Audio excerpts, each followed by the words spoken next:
Thank you once again for making Locked On Cougars your first listen of the day. Hope you're doing well on this Friday. This week's kind of flown by, quite honestly. Some of you may not seem that way, but for me, it's gone by very, very quickly. But as always, thank you for all of your support of the podcast. All right, so this is going to get a little messy. I'll just say the said here. We have BYU boosters, Mr. Lillianquist. Was it Dan or no? Paul Lillianquist, who runs a $500 million company in Lehi, Utah. He told Myron Medcalf back in, I think it was January or February, the infamous quote now that says, "We won't be outbid," speaking of BYU and their NIL efforts. Well, that has obviously lived on and it's been thrown in BYU's face, both as a positive and a negative thing. But then Clark G. Gilbert, who currently serves as the Commissioner of Church Education for the Church of Jesus Christ of Latter-day Saints. He sits on the board of directors. He is over all the BYU campuses. That's BYU Hawaii, BYU Idaho, and obviously the flagship Brigham Young University in Provo, Utah. He put out 3 principles for BYU Athletics on social media yesterday that drew a whole lot of scrutiny, both from BYU fans, but a certain fan base 40 miles north likes to wear red and likes to crow about all things BYU, even though they have their own program to worry about. You know who I'm talking about. But he says this: principles for BYU Athletics. Number 1, no church funding, no debt. That's easy. We've talked about that ad nauseum on this podcast. I spent an entire half of a podcast, it felt like, earlier this week talking about that very thing. The church is not funding it, and there'll be people who throw it back. Well, they're subsidizing the tuition. Great. If you want to quantify that, be my guest. But the simple fact of the matter is, if BYU Athletics were being subsidized by the Church of Jesus Christ of Latter-day Saints, they'd have a whole lot more money to work with. I just leave that right there. No debt. BYU does not allow BYU Athletics to debt fund. That's just never going to happen. They have to operate in the black at all times. Number 2, this is where it gets interesting. Engage in NIL competitively, but never the highest bidder. But never, I think he meant to say, never be the highest bidder. Interesting. We'll come back to that one in a moment. And then number 3, focus on mission, coaching, and the BYU environment. And then he has this quote: "This is a place that is different, it is special, and people are finding that out," unquote. Okay. Number 1 and number 3, simple enough. And I've had people from time to time since Kevin Young and Kalani Sitake and this NIL era have really come to the forefront for BYU Athletics express to me that, hey, Jake, are these coaches being very careful about expressing exactly what BYU is all about? Are these players being aware of what the honor code entails? And so far as I'm aware, and I think I've got a fair bit of insight on this because I've talked to people in both programs, and they have been very clear in saying, yes, we know exactly what BYU is all about. We espouse to pass along to these athletes what BYU's mission is. It is a church-affiliated university. The sports department, the athletics department, is the front porch of that university, and it's a massive kind of spotlight for what BYU and by extension, the Church of Jesus Christ of Latter-day Saints is all about.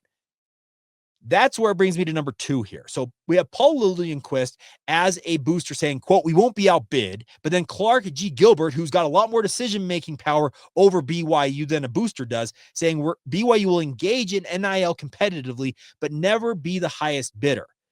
It seems like we've got 2 people on opposite sides, and they're having like this war of words in a way. And who's right? I drew a little ire because I quote tweeted apparently a very infamous Utah troll account, and I apologize for doing that for those of you who really care. But the bigger point is, the question is, are one of these lying? Who's right? What's going on here? Well, I started asking around, talking to some people at BYU. Actually, some people reached out to me originally before I even asked them, and explained that both statements, speaking of, quote, "We won't be outbid," unquote, and, quote, "BYU engage in NIL competitively, but never be the highest bidder," unquote, can live together, and they're not mutually exclusive. So allow me to kind of send what I understand about all this. BYU will always be competitive in NIL simply due to the fact they have boosters like Mr. Lillianquist and dozens and dozens of others who have got deep pockets. They will continue to contribute to BYU. Now, the NIL aspect of this is that I think Clark Gilbert is saying, because I said this yesterday on the podcast, I'm not sure if I'm supposed to lift the lid on it, but it's already happened, The Royal Blue Collective is moving in-house at Brigham Young University. It is part of the athletic department now. It's no longer a third-party entity like it was when it was founded, I think, 2 or 3 years ago. And now that it's in-house, they will be funding NIL deals alongside all of the revenue sharing that will come into effect with the House settlement. So there will be a level BYU is willing to go to in NIL themselves via the Royal Blue Collective. So how does that square up, Jake? You're making a long statement that should be a much shorter answer. So long story short, the simple fact of the matter is BYU will be willing, speaking of NIL, to go to a certain level. And as Clark Gilbert says, it will be competitive. And then I asked some people and said, okay, how do you then square up that this booster saying we won't be outbid? How does that work out? They said, well, that is where the true NIL will come in.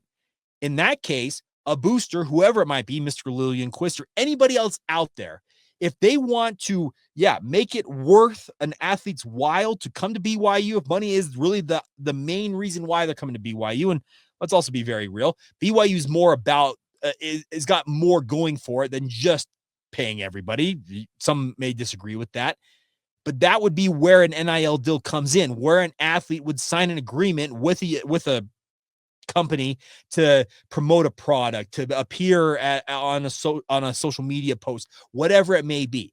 It's the legitimate NIL there. That is where the extra funds that BYU won't be outbid on would come, even though BYU itself and the collective, speaking of the Royal Blue Collective, would only go to a certain level.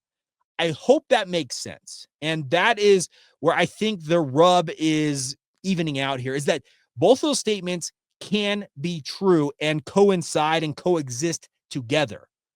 You may not want to believe me. Trust me, there's a lot. I've had a fair amount of conversations yesterday ever since I quote tweeted that tweet with people. And there has been all over the place in terms of my mentions on social media. Like I said, text messages that I've shared back and forth, phone calls I've taken.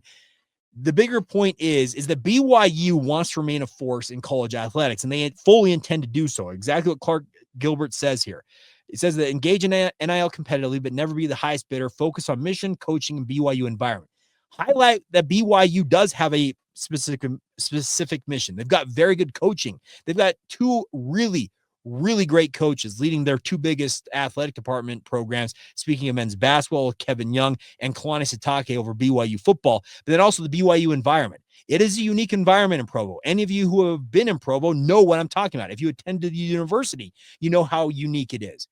BYU can highlight a lot of different things, but in this day and age, because NIL is such a critical component, those two statements can coexist. They can absolutely work together. And I hope that I made some sense in trying to explain it to all y'all, because in my own head, as I'm going through this, I'm like, am I really getting the point across I intended to get across today? But that's beside the point, I suppose, is that's what I understand. The more I've thought about it, like I said, the conversations I had, like I said, people were reaching out to me before I even reached out to people yesterday, talking about it. And I think that's where these two, because on the surface, you look at these two statements, and I'm doing a two fists if you're listening to this. Essentially, they seem like they'd be butting heads with one another. And the more I talk to people, because it felt like in many respects in my mind that these were two people on two opposite sides, but I don't think they're butting heads so much as they're kind of coming together. And there is going to be money coming from different pots, revenue share, NIL from BYU side of things, and then true NIL from beyond the scope of the university with these boosters. They will sign these athletes to do a social media blitz, to appear on a billboard, to do an appearance for a company at a convention, whatever it is, a convention. They can do a myriad of things to get these players paid. And if that's how they think that they're going to get a leg up on the competition, go right on ahead. I don't think anybody out there within the sound of my voice, I hope, is upset about the fact that BYU is competitive in NIL and it's going to lead to BYU winning more football and basketball games along the way. All in favor? Say aye. I'm all in favor of that. I love covering winning programs. Losing programs, not so fun to cover. All right. So hopefully that made sense. Let me know in the comments if I didn't, if I'm up in the night, you think I'm completely crazy, or you don't think I have any idea of what I'm talking about. Hey, I'll welcome any and all feedback. That means y'all are consuming the content, and I will take that at just base level. That works for me. All right. We'll finish up today's show with our mailbag. I had an overflowing mailbag. Didn't get to, I felt like half of the questions that I had yesterday on the podcast. We're going to finish up this show and get to as many of those, if not all the rest of them, coming up next.